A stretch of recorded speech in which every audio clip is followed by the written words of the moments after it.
마가복음 13장입니다. 13장 14절에서 27절까지를 함께 합독하시겠습니다. 마가복음 13장 14절로 17절입니다. 함께요. 멸망에 가증한 것이 서지 못할 곳에 선 것을 보거든 읽는 자는 깨달을진저 그때 유대에 있는 자들은 산으로 도망할지어다. 지붕 위에 있는 자는 내려가지도 말고 집에 있는 무엇을 가지러 들어가지도 말며 밭에 있는 자는 겉옷을 가지러 뒤로 돌이키지 말지어다. 그날에는 아이 벤 자들과 젖 먹이는 자들에게 화가 있으리로다. 이 일이 겨울에 일어나지 않도록 기도하라. 이는 그 날들이 환난의 날이 되겠습니다. 하나님께서 창조하신 시초로부터 지금까지 이런 환난이 없었고 후에도 없으리라.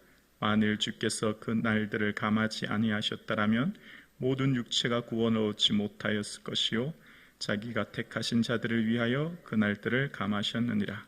그때 어떤 사람이 너희에게 말하되 보라 그리스도가 여기 있다 보라 저기 있다 하여도 믿지 말라.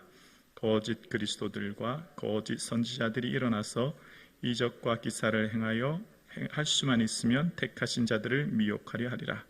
너희는 삼가라. 내가 모든 일을 너희에게 미리 말하였노라. 그때 그 환난 후 해가 어두워지며 달이 빛을 내지 아니하며 별들이 하늘에서 떨어지며 하늘에 있는 권능들이 흔들리리라. 그때 인자가 구름을 타고 큰 권능과 영광으로 오는 것을 사람들이 보리라. 또 그때에 그 천사들을 보내어 자기가 택하신 자들을 땅끝으로부터 하늘 끝까지 사방에서 모으리라. 아멘. 말씀을 통해 아버지의 뜻과 마음을 헤아리는 이 시간 되기를 주님의 이름으로 축복합니다. 아멘. 쓰나미에는 전조 증상이 있다고 하지 않습니까? 바닷물이 갑자기 썰물처럼 밀려나가거나 혹은 가만히 있던 배들이 바다 안으로 점점 가라앉는다고 하지 않습니까? 실제 2016년 11월 후쿠시마 강진 때도 가만히 있던 배들이 바다 안으로 점점 가라앉는 모습이 포착되었다고 합니다.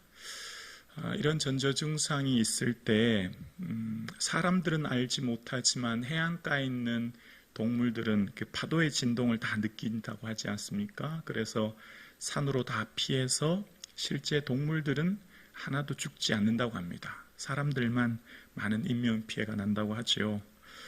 어떤 이 일에는 전조 증상이 있는데 몸도 그렇지 않습니까? 우리 몸에도 병이 갑자기 생기는 병은 거의 대부분 잘 없죠. 서서히 생기는데 병에 나타나는 증상이 보통 통증으로 느끼고 그래서 몸은 병원에 가서 몸의 증상을 알게 되지 않습니까? 오늘 우리의 삶에도 예수님께서 마지막 때 점점 나타날 징조를 얘기하시면서 경고하시는 이유가 잘 대비할 수 있도록 우리에게 말씀하시는 거죠. 오늘 본문은 이 마가복음 13장은 산상수훈, 그러니까 예수님께서 이 땅에 오셔서 주신 귀한 산상수훈 외에 가장 많은 예수님의 말씀이 직접적으로 기록되어 있는 게 마가복음 13장일 거예요. 왜냐하면 여러분 예전에 요즘도 그렇지만 그 예수님 말씀하신 걸 이렇게 빨간색으로 표시한 성경 있지 않습니까?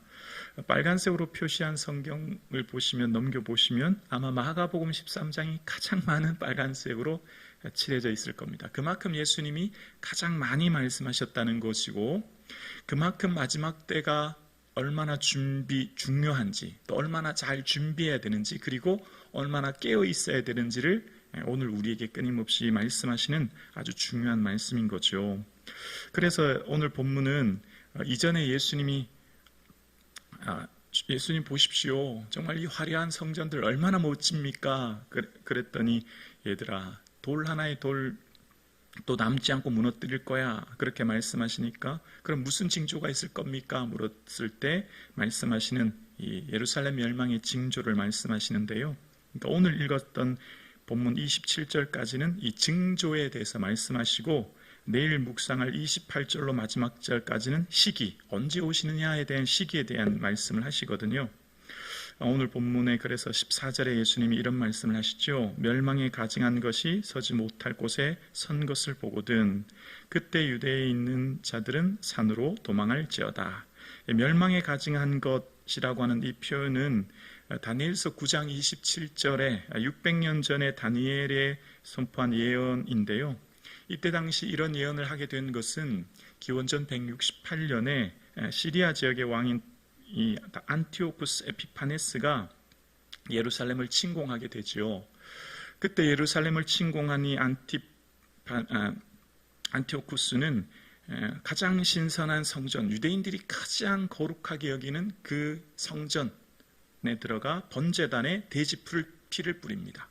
그리고 그곳에 제우스 신상을 세우고 이후에는 추후에 이것을 맺힌 굴로 만드는 정말 유대인들은 있을 수 없는 치욕을 안겨주죠. 그래서 이후에 무혈혁명인 마카비 혁명이 일어나게 되는데요.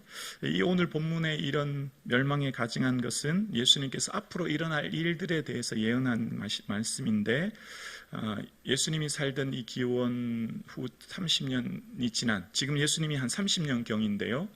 70년경, 기원 후 70년경에는 로마 티투스 장군의 포위 전술로 인해서 예루살렘이 멸망합니다. 예루살렘에 물과 마실 것을 주지 않아서 성 안에 있는 수많은 사람들이 굶어 죽어요.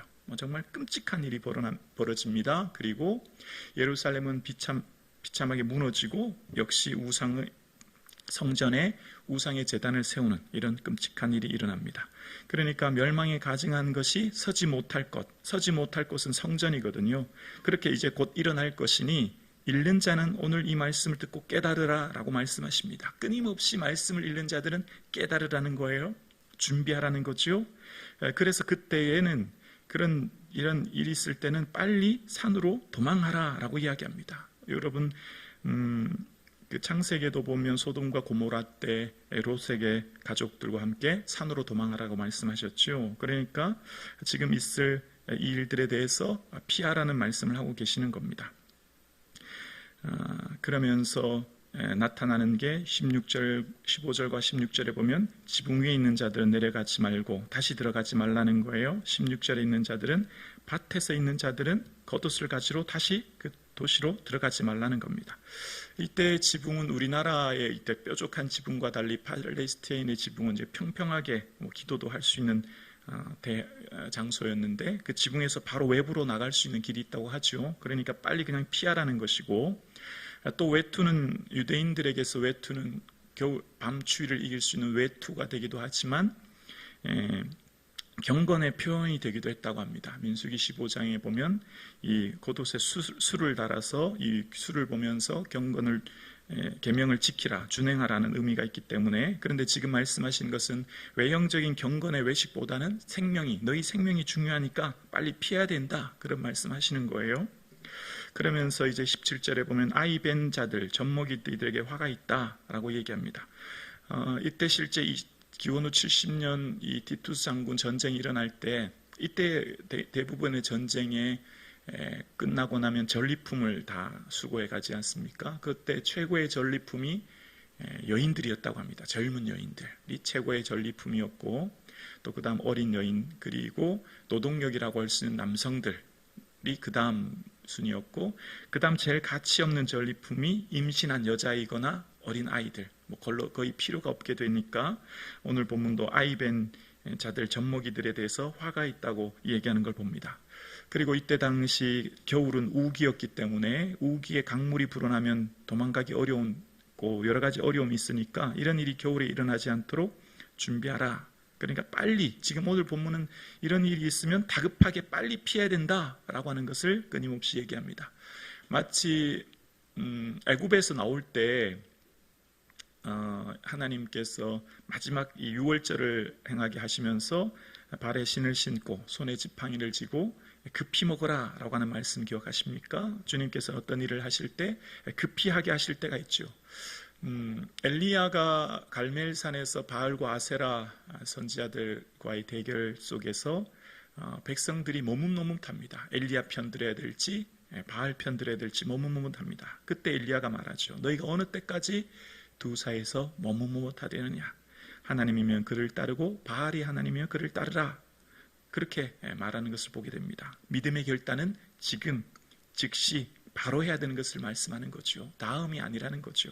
마치 롯의 아내가 뒤를 돌아보아 소금 기둥이 되었듯이 믿음의 결단은 과거를 돌아보거나 머뭇머뭇하는 것이 아니라 말씀을 듣고 깨달았을 때 즉시 순종하는 것, 즉시 믿음의 길로 나아가는 것을 끊임없이 얘기하는 거죠. 그래서 옛사람을 벗어버리고 심령으로 새 사람이 되는 것은 성령의 감동을 주실 때, 또 말씀하실 때, 내 삶에 즉시로 그 말씀을 순종할 때 하나님의 역사가 나타나는 것을 끊임없이 얘기하는 겁니다.